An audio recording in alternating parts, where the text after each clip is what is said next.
It's 2 a.m. You're exhausted, but your mind won't stop. Replaying conversations from 3 years ago, worrying about things that haven't happened yet, planning arguments with people who aren't even thinking about you. If this sounds familiar, stay with me, because what I'm about to share changed everything for me, and it's helped millions of people for over 2,500 years. Here's what most people don't understand. Your overthinking at night isn't a thinking problem. It's not even an anxiety problem. According to Buddhist wisdom, and now backed by neuroscience, it's actually a letting go problem, and tonight I'm going to show you exactly how to fix it. Welcome to Buddhism Harmony. I'm here because I used to lie awake for hours mind racing, feeling exhausted but unable to sleep. I tried everything, counting sheep, sleep apps, medication.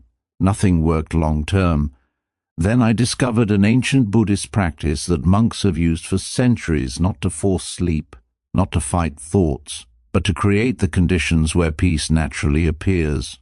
The beautiful thing, science has now proven why this works, and you can start using it tonight. But before I share the practice, you need to understand why your mind does this at night, because once you understand the why, the solution becomes obvious. Before you go, I want to ask you something.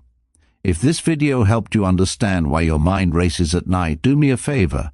Subscribe to Buddhism Harmony, because this is just one practice from an entire tradition of peace and wisdom. Click that subscribe button and turn on notifications, because next week I'm sharing the Buddhist practice for dealing with difficult people, something we all need. And here's my challenge for you tonight. Try just one of these practices. Not all of them, just one. The body scan, the breath counting, or the noting practice. Give it 10 minutes. And if it helps, come back and leave a comment telling me which one worked for you. Your comment might be exactly what someone else needs to read.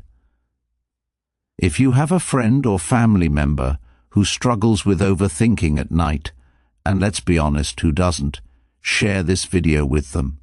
Sometimes the most loving thing we can do is share a path to peace. Thank you for being here. Thank you for choosing wisdom over quick fixes. And remember, tonight, when your mind starts racing, you're not broken. You're not alone. You're just human. And now you have the tools to find peace. I'll see you in the next video. Until then, may you be peaceful. May you be calm. May you rest easy. Understanding why we overthink at night. So let's start by understanding what's actually happening in your mind when you can't sleep. Because once you understand this, you'll stop blaming yourself, and that alone brings relief. The monkey mind explained in Buddhism, there's a concept called capicita, which translates to monkey mind. Now imagine a monkey in a tree. Does it sit still on one branch? No, it jumps from branch to branch, constantly moving, restless, never satisfied with where it is. That's exactly what your mind does at night. One moment you're thinking about an email you need to send tomorrow. The next second, you're remembering something embarrassing you said in high school. Then suddenly, you're planning what you'll eat for breakfast. Jump, jump, jump. The monkey never rests. But here's what's fascinating. And this is where ancient wisdom meets modern science. Neuroscientists have discovered something called the default mode network, or DMN. This is a network of brain regions that becomes active when you're not focused on the outside world. When you're lying in bed with no distractions, no phone, no TV, just darkness and silence, your DMN kicks into overdrive. It starts wandering, reviewing the past, simulating the future, creating scenarios that may never happen. And here's the thing, this isn't a bug, it's a feature. Your brain is actually trying to help you. It's processing the day, looking for threats, trying to solve problems. But at 2 a.m., when you need sleep, this helpful mechanism becomes torture. Buddha understood this 2,500 years ago. Without brain scans or laboratories, he simply observed his own mind with incredible precision. The two types of overthinking now. If you pay attention to your nighttime thoughts, you'll notice they fall into two categories.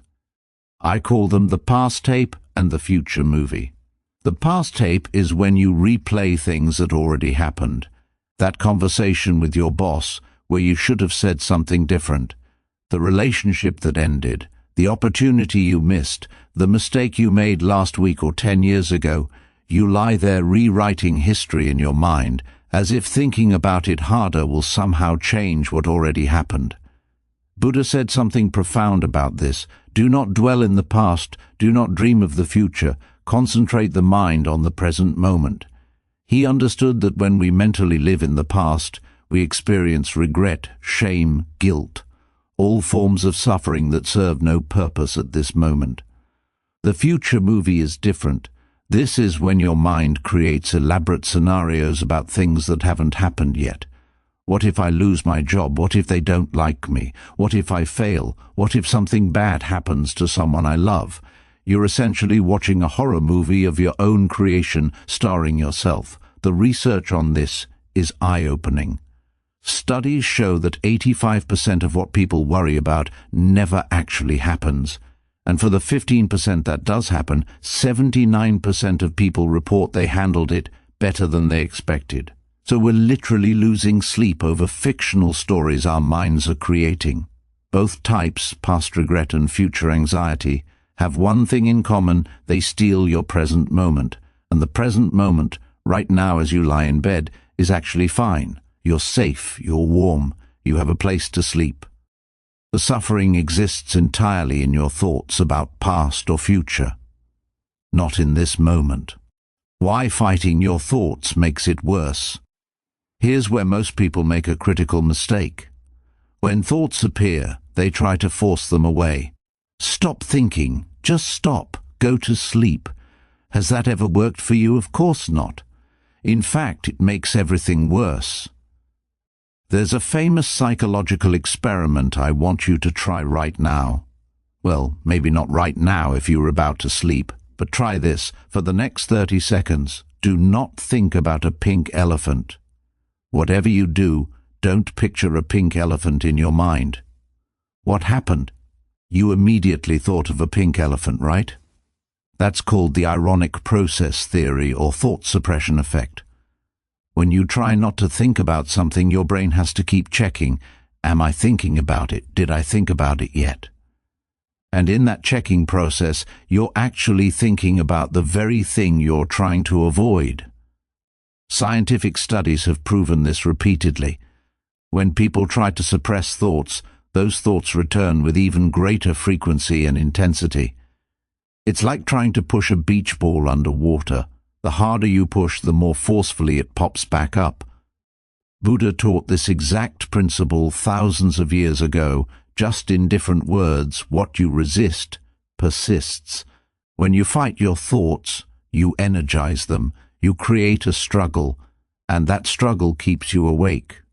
So you end up in this exhausting cycle. A thought appears, you fight it, you fail to make it go away, you get frustrated with yourself. That frustration creates more mental activity, more thoughts appear, you fight harder, you fail again, more frustration, round and round, all night long. Many people have told me they feel broken because they can't control their thoughts at night. But you're not broken. You're actually completely normal. Your mind is doing exactly what minds do. The problem isn't your thoughts. It's your relationship with your thoughts. What your nighttime thoughts are really telling you. So if fighting doesn't work, what are these thoughts actually about? Why does your mind do this? Here's what I've learned from both Buddhist teaching and my own experience. Nighttime overthinking is usually your mind's way of processing unfinished business. Think about it. During the day, you're busy. You're working, talking, scrolling, doing things. You don't have time to feel everything or process everything, so you push things down. You distract yourself. You keep moving. But at night, when everything stops and you're alone with yourself, all those unprocessed emotions and unresolved tensions rise to the surface. That comment your colleague made that bothered you? You didn't address it in the moment, so your mind brings it up at night. That decision you need to make, you've been avoiding it, so your mind tries to solve it at 2 a.m. That feeling of dissatisfaction in your life, you've been too busy to acknowledge it, so it appears in the darkness. In Buddhism, we talk about attachment, not just attachment to people or things, but attachment to outcomes. Attachment to needing life to be a certain way, attachment to controlling things we cannot control. When you overthink, you're often trying to control the uncontrollable. You're replaying the past, trying to change it with your thoughts. You're rehearsing the future, trying to prevent bad things from happening through mental preparation. But here's the truth that will set you free. Thinking about something over and over does not give you control over it. Your mind hasn't learned this yet. So it keeps trying. It thinks if it just analyzes the situation one more time, runs through the scenario one more time, worries about it one more time, then somehow you'll be safe, or things will work out, or you'll finally have the answer. But you won't, because the answer doesn't come from repetitive thinking. The answer comes from presence, from clarity, from a peaceful mind. And you can't access that peaceful mind when you're caught in the monkey mind's endless jumping. I know this might feel heavy, understanding that you've been fighting a losing battle, that your mind has been trying to help in ways that hurt. But here's the good news. Now that you understand why this happens, you can approach it differently. You can stop fighting. You can start working with your mind instead of against it. And that's exactly what we're going to do in the next section. So now you understand the monkey mind, the two types of overthinking, why fighting makes it worse, and what your thoughts are really trying to tell you. In the next section, we're going to go deeper into the Buddhist perspective on what's causing all of this at the root level. Because when you see the root, the solution becomes obvious. The root cause, Buddhist perspective. Now we're going to go deeper. Because surface-level solutions only give surface-level results. If you want lasting peace at night, you need to understand what's happening at the root level. And this is where Buddhist wisdom becomes truly transformative. The 3 poisons creating your overthinking in Buddhism. We talk about 3 mental states that create all human suffering. We call them the 3 poisons: greed, aversion, and delusion. In the ancient language, they're called lobha, dosa, and moha. Now, these might sound like dramatic words, but let me show you how they're operating in your mind every single night. The first poison is greed or craving. This isn't just about wanting money or possessions, it's about wanting things to be different than they are. When you lie awake at night thinking, I wish that conversation had gone differently, or if only I had that job, or why can't my life be like theirs, that's craving. You're mentally reaching for a different reality, and that reaching creates tension. That tension keeps you awake. Your mind is essentially saying, this present reality is not enough, I need something else to be happy, and as long as you believe that, peace is impossible. Because the present moment, the only moment that actually exists, will never be enough. The second poison is aversion. This is the flip side of craving. Instead of wanting what you don't have, you're pushing away what you do have. When thoughts arise at night and you think, I hate these thoughts, or I can't stand feeling this way, or this anxiety needs to go away, that's aversion. You're resisting your present experience. And here's what's profound. The resistance itself is what makes it unbearable. The thought is just a thought. The feeling is just a feeling. But when you add the layer of, this shouldn't be happening, you've just doubled your suffering. You have the original discomfort plus the suffering of fighting against it. The third poison is delusion. This is the most subtle but perhaps the most important. Delusion is believing that your thoughts are reality. When you think I'm going to fail and you believe that thought is a fact, that's delusion. When you think they hate me and you treat that thought as truth, that's delusion. When you think I'll never get past this and you accept it as your destiny, that's delusion. Your thoughts are not facts, they're mental events, they're patterns of electrical activity in your brain. They come and they go. But when you're lying in the dark at 2 a.m., they feel so real, so solid, so absolutely true. That's the delusion that keeps you trapped, the illusion of control. Let me tell you one of my favorite Buddhist stories. It's about a farmer whose horse ran away. His neighbor came and said, "Such bad luck." The farmer replied, "Maybe." The next day, the horse returned, bringing 3 wild horses with it. The neighbor said, "How wonderful." The farmer replied, "Maybe." The following day, the farmer's son tried to ride one of the wild horses and broke his leg. The neighbor said, "How terrible." The farmer replied, "Maybe the day after that military officers came to draft young men into the army, but they passed over the farmer's son because of his broken leg." The neighbor said, "Such great fortune." And the farmer replied, "Maybe." This story illustrates something crucial. We don't actually know how things will turn out. We don't control outcomes. And yet, we lie awake at night trying to mentally control everything. Here's a startling statistic from psychology research. 85% of what we worry about never happens. Never. And for the 15% that does happen, 79% of people handled it better than they expected. Think about that. We're losing sleep, creating suffering, exhausting ourselves over scenarios that mostly don't happen, and even when they do, we manage fine. Why? Because we're trying to control life through thinking. We believe if we worry enough, plan enough, rehearse enough, we can prevent bad things from happening. But that's not how life works. That's the illusion of control. Buddha taught something radical. Acceptance doesn't mean surrender. It means seeing reality clearly and responding wisely, not reacting from fear.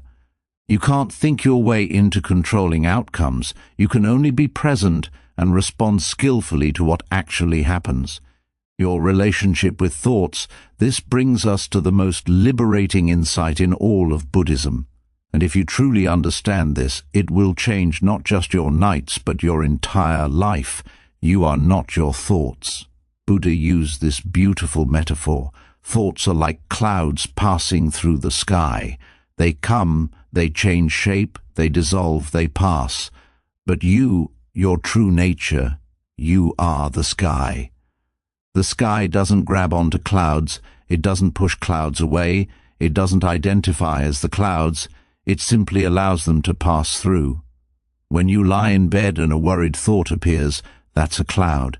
When you think "I'm so anxious," you've just made a mistake. You've identified yourself as the cloud instead of the sky. You've confused a passing mental event with your identity. Here's what I mean practically. There's a massive difference between "I am anxious" and "I notice anxiety is present." Do you feel that difference? In the first statement, you've become the anxiety. In the second statement, you're the observer of anxiety. You're the sky noticing a cloud. This is what we call the observer self in Buddhism. You are the awareness that notices thoughts, not the thoughts themselves. Think about it. You can observe your thoughts, right? You can say, "I'm thinking about work." Well, if you can observe your thinking, then who is doing the observing? That observer, that awareness, that's who you really are. When you identify with your thoughts, you suffer. Because thoughts are chaotic, contradictory, often negative, always changing. But when you identify as awareness itself, the space in which thoughts appear, you find peace. Because awareness is always calm, always present, always okay. This doesn't mean thoughts will stop appearing. The monkey mind will still jump around. But you're no longer in the tree with the monkey. You're standing on the ground, watching the monkey, understanding that's what monkeys do. And from that place of understanding, compassion arises, even compassion for your own restless mind. I know this might sound abstract, but stay with me, because in the next section, I'm going to give you the actual practices, step by step, that will help you experience this shift from being lost in thoughts to being the peaceful observer of thoughts. And that's when everything changes. You now understand the three poisons, the illusion of control, and your true relationship with thoughts. You're ready for the practices that will bring this wisdom into your actual experience tonight.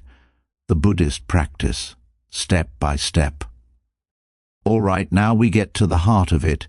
The actual practices you can use tonight. I'm going to walk you through these step by step, and I want you to know these aren't complicated. You don't need any special equipment. You don't need to sit in a lotus position. You don't need to be perfect. You just need to be willing to try. Preparation, creating the right conditions before we even get to the mental practices. Let's talk about setting yourself up for success. Buddha was very practical. He understood that your environment matters. Monks follow specific routines before sleep, and while you don't need to become a monk, you can borrow their wisdom. First, your physical environment. Your bedroom should be dark, really dark. Our brains produce melatonin, the sleep hormone, in response to darkness. Even small amounts of light from electronics, street lamps or alarm clocks can interfere with this. If you can't make your room completely dark, consider a sleep mask. It's simple, but it works. Temperature matters too. Your body temperature naturally drops as you fall asleep. A slightly cool room, around 65 to 68 degrees Fahrenheit, supports this natural process. Many people keep their rooms too warm and then wonder why they can't sleep. Second, and this is crucial, the digital sunset. In Buddha's time, when the sun went down, the day was done. There was no artificial light, no screens, no endless stimulation. Today we stare at bright screens until the moment we try to sleep, and then we wonder why our minds are racing. Here's what the science shows. The blue light from screens suppresses melatonin production. But it's not just the light, it's the content. Scrolling through social media, watching intense videos, reading news, checking emails, all of this activates your mind. You're essentially revving the engine and then expecting it to immediately shut off. Try this instead. 1 hour before bed, put your phone in another room. Not on silent on your nightstand, in another room. I know that might feel uncomfortable. That discomfort is actually telling you something important about your relationship with technology. Third, create a simple evening ritual. Buddhist monks have a routine they follow every evening. You can create your own version. Maybe it's dimming the lights, making herbal tea, doing some gentle stretching, or reading something calming, not from a screen but an actual book. The key is consistency. Your brain learns patterns. When you do the same calming activities every night, your brain starts to recognize, oh, this is the wind-down time. This is when we prepare for rest. You're essentially training your nervous system. The body scan technique. Now, let's get to the first practice you can use once you're in bed. This is called the body scan, and it's one of the most effective techniques for shifting your attention away from the monkey mind and into the present moment. Here's how it works. Lie down in a comfortable position. You can be on your back, your side, whatever feels natural. Take a moment to just arrive. You're not trying to sleep yet. You're not trying to do anything. You're just here. Now, bring your attention to your toes. Not thinking about your toes, but actually feeling them. Notice the sensation. Are they warm or cool, tense or relaxed, tingling, heavy? There's no right or wrong answer. You're just observing. Spend about 10 to 15 seconds with your toes, then move your attention to your feet, the soles, the tops, the ankles. Just feeling, observing, no judgment. Then slowly move up. Calves, knees, thighs, hips, your lower back, your belly, your chest, your fingers, hands, arms, shoulders, your neck, your jaw, your face, the top of your head, like a gentle wave of awareness moving through your entire body. Here's what's happening when you do this, and this is where the science is beautiful. When you focus on body sensations, you activate a different part of your brain than the part that generates worried thoughts. The default mode network, that overthinking network we talked about earlier, actually quiets down. You're literally redirecting the brain's energy. Also, this practice activates your parasympathetic nervous system, what's called your rest and digest system. This is the opposite of your stress response. Your heart rate slows, your breathing deepens, your muscles relax. You're creating the physiological conditions for sleep. But here's the key: you're not trying to force relaxation. You're not telling your body, relax, relax, relax. That's just another form of control, another form of fighting. You're simply noticing, observing, being present with whatever it is. If you notice tension in your shoulders, you don't need to fix it. Just notice it. Often just the act of noticing, of bringing gentle awareness to tension, allows it to naturally release. But if it doesn't, that's okay too. And here's what will happen, and this is normal. Your mind will wander. You'll be focusing on your knees, and suddenly you're thinking about tomorrow's meeting. That's not failure. That's just what minds do. The moment you notice you've wandered, gently, and I mean gently, with kindness, bring your attention back to your body, back to sensation, back to the present. Every time you notice you've wandered and come back, you're actually strengthening your mindfulness muscle. You're training your brain.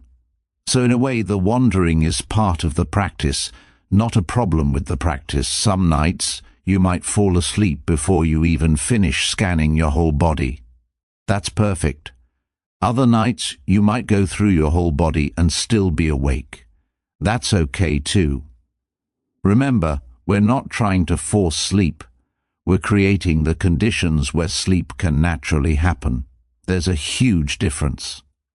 Now, let me give you another powerful technique that works especially well if your mind is very active. The breath counting method. This next technique is beautifully simple, but don't let that fool you. It's incredibly powerful.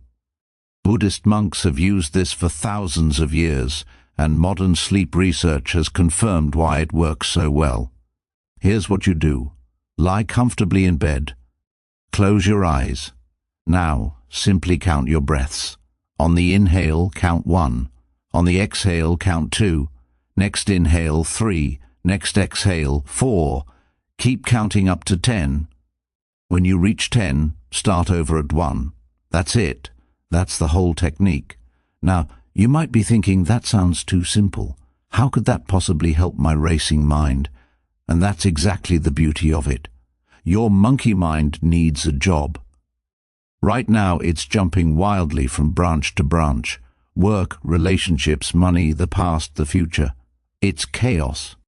But when you give it the job of counting breaths, you're giving it something specific to focus on, not something stressful, not something that requires problem solving. Just counting. 1, 2, 3, 4, 5, 6, 7, 8, 9, 10, then back to 1. The simplicity is strategic. You're not trying to outthink your thoughts. You're redirecting attention to something neutral, something rhythmic, something present. Here's what the science shows. When you focus on your breath, you're bringing your attention to something that's happening right now, in this moment. Not the past, not the future. Your breath only exists in the present. So every time you notice your breath, you're anchoring yourself to now. Also, when you breathe slowly and naturally, not forcing it, just observing it, you activate the vagus nerve. This is a major nerve that runs from your brain to your abdomen, and it's a key player in your relaxation response. Slow breathing literally signals your body, we're safe, we can rest. But here's what will absolutely, definitely happen. You will lose count. Guaranteed. You'll be at 4, and suddenly you're thinking about that text message you forgot to send. Or you'll be at 7, and you're replaying a conversation from last week. Or you'll realize you're at 16 and you completely forgot you were supposed to stop at 10. This is not failure. I need you to hear this. Losing count is not failure. It's part of the practice. Here's what you do when you notice you've lost count. You don't criticize yourself. You don't think, "Ugh, I'm terrible at this. I can't even count to 10. That's just more monkey mind chatter. Instead, with the same gentle kindness you'd show a child learning to ride a bike, you simply start again at 1. No drama. No self-judgment. Just, "Oh, I wandered." Back to 1. In fact, here's a different way to think about it. The moment you notice you've lost count is actually a moment of awakening. You were lost in thought, asleep in a sense, and then suddenly, awareness. You woke up. You noticed. That's mindfulness. That's the practice. So really, the goal isn't to count perfectly to 10 without any wandering. The goal is to keep gently returning. Every time you return, you're strengthening your ability to let go of thoughts and come back to the present. That's the skill that will transform your nights and your life. The loving kindness shortcut. Let me ask you something. When you're lying awake at night, how often are your thoughts about other people? Someone who hurt you, someone you're in conflict with, someone you're worried about disappointing, someone you're angry at, someone who doesn't understand you.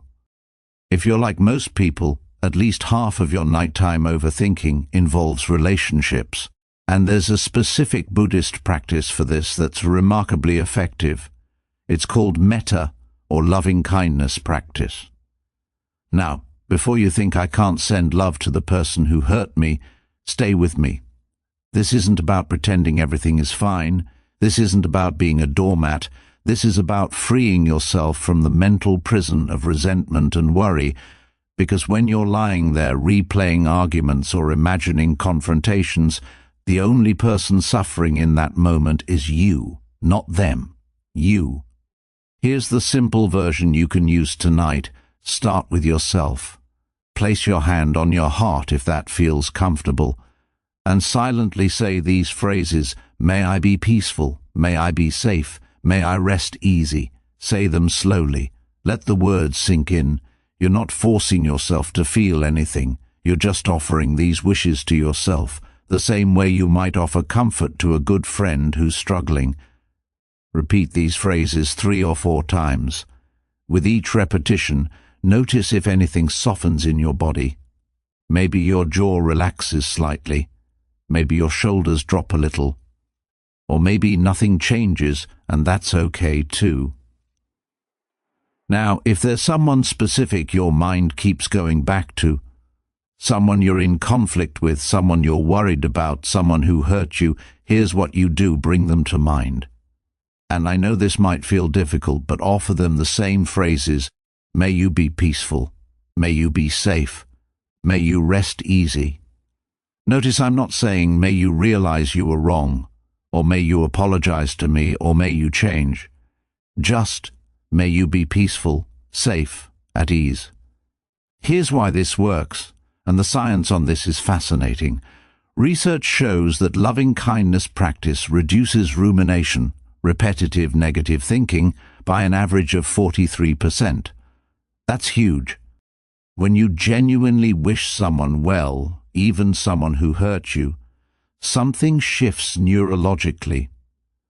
The parts of your brain associated with empathy and connection activate. The parts associated with threat and anger quiet down. You're literally changing your brain chemistry. But here's the deeper Buddhist wisdom. Forgiveness isn't about condoning what someone did. It's not about saying it was okay. It's about releasing yourself from the burden of carrying anger and resentment. Because that burden, you're carrying it alone. It's not affecting them as they sleep peacefully. It's affecting you as you lie awake. Buddha taught holding on to anger is like drinking poison and expecting the other person to die. When you practice loving kindness, you're setting down the poison. You're choosing your own peace over being right. And sometimes you might not be able to genuinely wish someone well. That's honest. That's okay. In that case, you can modify the practice. May we both find peace. May we both be free from suffering. You're including yourself in that wish. That's always accessible, even when pure, loving kindness towards someone else isn't. The not now technique. Here's the last technique I want to give you, and this one is incredibly practical for those moments when your mind brings up something genuinely important, something that actually does need your attention, just not at 2 a.m. Keep a notebook and pen next to your bed, not your phone, a physical notebook. When a thought arises that feels urgent, I need to remember to email Sarah, or I should research that problem with the car, or I need to figure out the budget. Here's what you do. Pick up the notebook, write it down. Just a quick sentence or two. Email Sarah about project. Check car issue tomorrow. Review budget. Then, and this is the key, say to your mind, thank you for remembering this. I've written it down. I'll handle it tomorrow. Not now. What you're doing is externalizing the thought. Your mind keeps bringing up things because it's trying to make sure you don't forget. It's actually trying to help you. But when you write it down, you're essentially telling your mind, I've got this. You can let it go now. It's safe to release this. This is based on something called the Zeigarnik effect in psychology. Our brains are wired to remember incomplete tasks more than completed ones. When something is unresolved, your mind keeps it active. But when you write it down, you're completing the mental loop. Your mind can release it. Buddha taught about skillful postponement. There's wisdom in knowing when is the right time to address something. 2 a.m., when you need sleep and can't actually do anything about it, is not the right time. But acknowledging the thought, honoring it by writing it down, and consciously choosing to address it tomorrow, that's skillful. I've had people tell me this simple technique alone changed their sleep, because so much of nighttime anxiety is just the fear of forgetting something important. So now you have 5 powerful tools: creating the right environment, the body scan, breath counting, noting your thoughts, loving kindness practice, and the not now technique. You don't need to use all of them tonight. Pick one. Just one. Start there. Trust the process. Now, I know some of you might be thinking, but what if it doesn't work? What if my mind is just too active? Let me address the most common obstacles people face. Common obstacles and solutions. Now, I know what some of you are thinking. You might be sitting there saying, this all sounds great, but my situation is different. My mind is too active. My problems are too real. This won't work for me. I've heard these concerns hundreds of times, and I want to address them honestly, because the obstacles you're facing are real, and they deserve real answers. But my problems are real and urgent. This is the most common objection I hear. You don't understand. I'm not just worrying about nothing. I actually might lose my job. I actually do have financial problems. I actually am dealing with a serious health issue. These aren't just thoughts. These are real problems. And you're absolutely right. Your problems are real. I'm not suggesting you ignore them or pretend they don't exist. But here's the crucial question Buddha would ask. Can you do anything about it right now at 2 a.m.? If the answer is no, and at 2 a.m. the answer is almost always no, then what you're doing isn't problem-solving, it's worrying. And worrying isn't preparation, worrying isn't planning. Worrying is just suffering in advance. Let me share a teaching from Buddha called the 2 arrows. He said when something painful happens to you, it's like being struck by an arrow. That's the first arrow, the actual problem. That hurts. That's real suffering. But then, what do? We start worrying about it. We catastrophize. We replay it. We imagine worst-case scenarios. That's the second arrow, the arrow we shoot at ourselves. And often, that second arrow causes more pain than the first. The problem, that first arrow, you didn't choose that. Life happens. Difficulties arise. But the second arrow, That's optional. That's the suffering you're adding through your thoughts. So yes, you might have real problems, but lying awake torturing yourself with thoughts about those problems doesn't solve them. It just makes you exhausted, anxious, and less capable of handling them tomorrow when you actually can take action. There's a difference between genuine concern and repetitive worry. Genuine concern leads to action. Repetitive worry just loops endlessly without producing any solutions. If you've thought about something 3 times and haven't come up with anything new, you're not problem-solving anymore. You're just suffering. My mind is too active for this. Here's what I hear all the time. My mind is different. It's too busy, too anxious, too active. These practices might work for calm people, but not for me. And I want to say this as gently and as clearly as I can. That's exactly why you need this practice. That's not why it won't work. That's why it will. Think about it this way. If someone said, "My body is too weak for exercise," would you tell them not to exercise? No. You'd say, start small, be patient, build gradually. A weak body isn't a reason to avoid exercise. It's the reason you need it. Your active mind isn't too active for meditation and mindfulness. Your active mind desperately needs these practices precisely because it's so active. But here's what I need you to understand. Progress is not perfection. You're not trying to completely stop all thoughts. You're not trying to achieve some blissful state where your mind goes blank. That's not the goal, and that's not realistic. The goal is to change your relationship with your thoughts. The goal is to create moments, even just 30 seconds, of peace. And those 30 seconds will grow, not in a straight line, not consistently, but they will grow. I started this practice with a mind that felt like a tornado. The first night, I maybe had 5 seconds of actual presence before my mind wandered. 5 seconds. But you know what? That was 5 seconds more than 0. And I celebrated that. The next week, maybe it was 10 seconds. The next month, maybe 30 seconds. Now, years later, I can find peace relatively quickly. But it took time, it took patience, it took self-compassion. Science backs this up.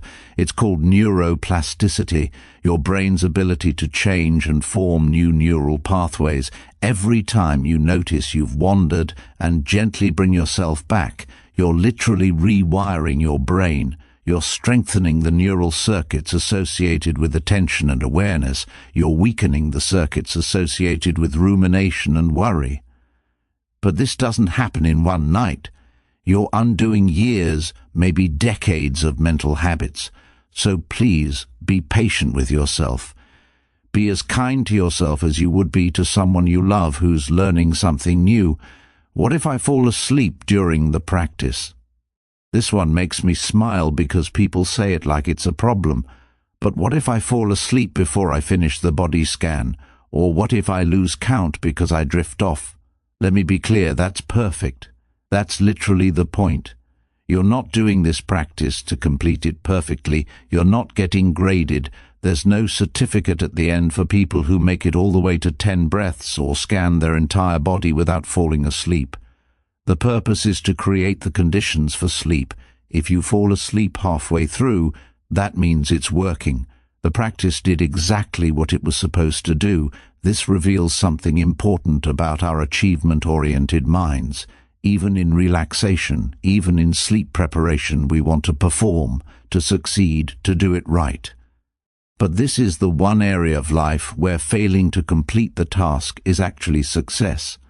Let go of the need to do it perfectly. Let go of the need to stay awake through the whole practice. If you fall asleep, wonderful. If you don't, the practice is still valuable. Either way, you win. When traumatic thoughts arise now, I need to address something more serious. Sometimes what keeps you awake isn't just everyday stress or normal overthinking. Sometimes it's traumatic memories, flashbacks, deep emotional pain from past experiences. If this is you, I want to say this with complete compassion. These practices can help, but they're not a replacement for professional support. Trauma is real. It's not something you just think your way out of. And there's no shame, none, in seeking help from a therapist, especially one trained in trauma. Buddhist practices can be part of your healing journey, but they work best alongside professional guidance when you're dealing with trauma. Buddha himself taught that we should seek the right support for our suffering. He compared it to going to a doctor when you're sick. Meditation is medicine, but sometimes you need a specialist. If traumatic thoughts arise during these practices, be gentle with yourself. You can stop. You can open your eyes, you can turn on a light, you can call someone. Taking care of yourself in whatever way you need, that's also Buddhist practice, that's also wisdom. So those are the main obstacles: real problems, active minds, the urge to be perfect, and dealing with trauma. All valid, all understandable, and all workable with patience and the right support. Now, before we talk about the bigger picture, I want to emphasize something important. What you do during the day directly affects your night's daytime practices. Why nighttime peace starts in the morning. Here's something most people don't realize. Your nighttime overthinking doesn't actually start at night. It starts the moment you wake up. Think about it. If you spend your entire day rushing, stressing, suppressing emotions, avoiding difficult conversations and pushing things down, where do you think all of that goes? It doesn't just disappear, it waits. And it all comes flooding back at night when you finally stop moving. Buddha taught something profound about this. He said we should live with mindfulness throughout the day, not just when we sit to meditate. Because how you spend your days is how you spend your life, and how you spend your waking hours directly impacts your sleeping hours. Let me give you a simple practice that can transform your nights. 5 minutes of morning mindfulness. Before you check your phone, before you jump into your to-do list, before you start worrying about the day ahead, sit quietly for 5 minutes. Just sit, notice your breath, notice how your body feels, set an intention for the day. Today, I'll be present. Today, I'll respond rather than react. Today, I'll be kind to myself. Those 5 minutes create a foundation. They remind your nervous system we can be calm, we can be still, peace is available. And when 2 a.m. comes and your mind starts racing, you'll have a reference point. Your body will remember, oh yes, we know how to do this. We practiced this morning, the weekly mental clearing practice. Here's another key practice once a week. Set aside 20 to 30 minutes to journal or reflect consciously. Not on your phone, with a pen and paper. Write down what's bothering you, what you're worried about, what you're angry about, what you haven't said to someone, what decisions you're avoiding. Just get it out of your head and onto paper. This is what I call conscious processing. You're giving your mind permission to think about these things during a designated time, rather than having them ambush you at night. The reason nighttime overthinking happens is often because we suppress during the day. We tell ourselves, I don't have time to think about this now, or I'll deal with that later, or I just need to push through, so your mind waits until later. And later is 2 a.m. when you're trying to sleep. Buddha taught the middle way, not suppressing emotions, but also not drowning in them. This weekly practice is the middle way. You're not ignoring your concerns, but you're also not letting them control you. You're creating space to address them consciously, which prevents them from hijacking your peace unconsciously. Also, create healthy boundaries with technology and people.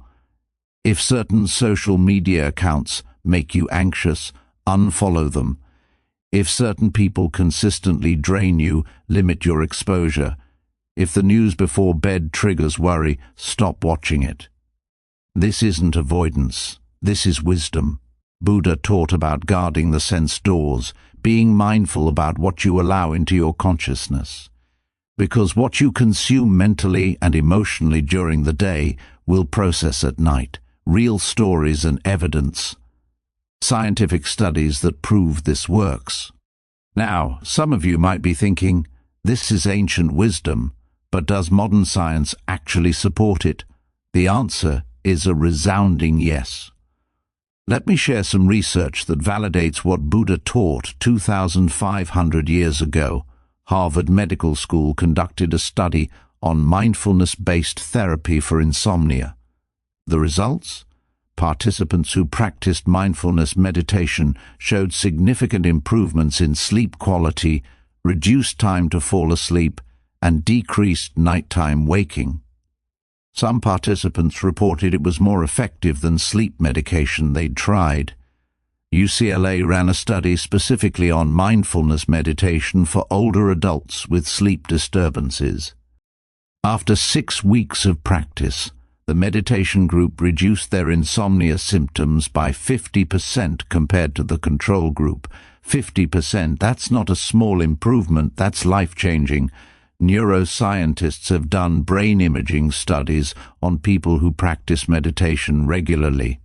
What they found is fascinating. The amygdala, the part of your brain responsible for fear and anxiety responses, literally shrinks with regular meditation practice. At the same time, the prefrontal cortex, responsible for rational thinking and emotional regulation, becomes more active. In other words, meditation physically changes your brain structure. It's not just psychological, it's biological. The American Journal of Medicine published research showing that loving-kindness meditation specifically reduces rumination and negative self-talk. Remember that 43% reduction I mentioned earlier? That's from peer-reviewed scientific research. Johns Hopkins University reviewed 47 clinical trials on meditation and concluded that meditation programs can reduce anxiety, depression, and pain with effects comparable to antidepressant medications, but without the side effects. I'm sharing these studies because I want you to know this isn't just spiritual philosophy. This is scientifically validated, research-backed medicine for your mind. The monk's secret. Let me tell you something I learned when I studied Buddhist practices more deeply. Monks own almost nothing. They sleep on simple mats. They have no job security, no retirement plans, no insurance, no certainty about where their next meal comes from. By conventional standards, they should be the most anxious people on earth. But they're not. They sleep peacefully. Why? Because they've understood something fundamental. Peace doesn't come from controlling external circumstances. It comes from releasing the need to control them. They practice non-attachment, not detachment, non-attachment. There's a difference. Detachment is not caring. Non-attachment is caring deeply but not clinging, not demanding that things be a certain way for you to be okay. When you lie awake at night, so much of your overthinking is about trying to control outcomes. If I just think about this enough, I can prevent bad things, or if I worry about it, maybe I can fix it, or if I replay this conversation enough, maybe I'll figure out what I should have said. But monks understand, you can't control outcomes through worry. You can only respond skillfully to what actually happens. And you can't respond skillfully when you're exhausted from nighttime overthinking. Now, I'm not suggesting you become a monk. You don't need to give away all your possessions or live in a monastery. But you can borrow this principle. Your peace doesn't depend on everything going the way you want it to. Your peace depends on your relationship with whatever is happening. That's the secret. That's what allows monks to sleep peacefully with nothing, while people with everything still lie awake worrying. Small shifts in perspective create massive changes in experience. You don't need to overhaul your entire life. You just need to start practicing these principles one night at a time. And here's the beautiful truth. Every person who's found peace through these practices was once exactly where you are now, lying awake, mind racing, feeling exhausted, wondering if anything would ever help.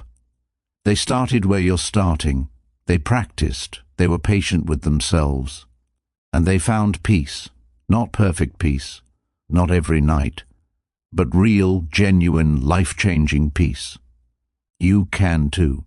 So we've covered the science, we've looked at real evidence, we've learned from those who've walked this path before us. Now, let me bring this all together and give you your action plan for tonight. Your action plan for tonight, so here we are. We've covered a lot. The monkey mind, the 3 poisons, the illusion of control, 5 different practices, common obstacles, and the science that proves this works. But I don't want you to feel overwhelmed. You don't need to remember everything. You don't need to do everything. Tonight, just pick one practice, just one. Maybe it's the body scan. Maybe it's counting your breaths to 10. Maybe it's simply noting thinking when thoughts arise. Maybe it's writing down your worries in that notebook. Just choose one that resonates with you, and give yourself permission to be imperfect. Your mind will wander. You might fall asleep halfway through, you might do it wrong. And all of that is completely okay. There's no wrong way to practice being present. Remember, this is 2,500 years of accumulated wisdom. Buddha and millions of practitioners have tested this path. You can trust the process. You don't have to figure it all out tonight. Just take one small step toward peace. And know this, you're not broken. You're not defective because your mind races at night. You're beautifully, perfectly human. And now you have tools to work with that human mind with compassion instead of fighting it with frustration. Tonight, when you lie down, remember, you are not your thoughts. You are the peaceful awareness in which thoughts appear. That peaceful awareness is always there, always available, always waiting for you to come home to it. May you be peaceful tonight. May you rest easy. May you wake tomorrow refreshed and ready. This is your journey, and I'm honored to walk part of it with you.